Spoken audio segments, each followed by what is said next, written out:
Salut, c'est parti pour un nouveau numéro de Hit Story qui devrait raviver des souvenirs heureux, particulièrement chez vous, mesdames. Une année en or, 1998, celle de la fameuse Coupe du Monde de football, mais aussi d'Alan Théo.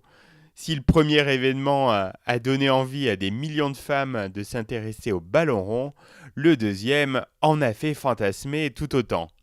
Avec sa chanson Emmène-moi, le beau gosse Alan Théo, boys band à lui tout seul, a fait un carton. Né en 1972 à Saint-Amand-Montrond dans le Cher, Alan Théo a développé très vite une affection particulière pour la musique grâce à ses parents qui ont tenu à l'initier au rock dès le plus jeune âge.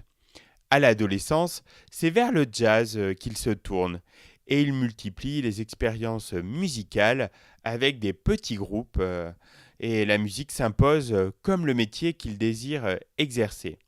En 1996, Alain Théo quitte Grenoble où il vivait pour se rendre à Paris où il écume les auditions. Il enchaîne en parallèle les petits boulots et l'un d'eux va lui permettre de faire basculer son destin. Il est en effet groom dans l'émission du dimanche de Jacques Martin, Le Monde est à vous.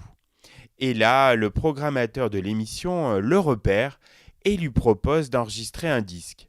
Ça sera Emmène-moi, un titre loin du jazz dont il est passionné, mais qui va se révéler être une véritable opportunité.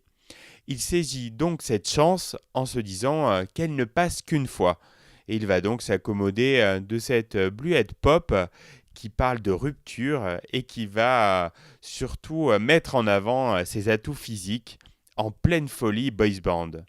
Mémorable le clip où il donne des coups de pied dans l'eau, un sourire à faire fondre les minettes et un t-shirt orange sous le costard.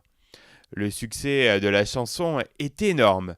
Disque d'or en France et en Belgique, disque de platine au Québec. Alan Théo reconnaîtra lui-même avoir été complètement dépassé par cette déferlante. Il se retrouve du jour au lendemain sur tous les fronts, radio, presse, télé. Emmène-moi a démarré très vite et très fort. L'album qui a suivi a été fait en quelques mois. Tout s'est enchaîné sans qu'Alan puisse vraiment contrôler quoi que ce soit. Après un tel succès, il souhaitera donner une tonalité folk rock à sa musique et se fâchera avec ses producteurs qui ne le suivront pas dans cette voie.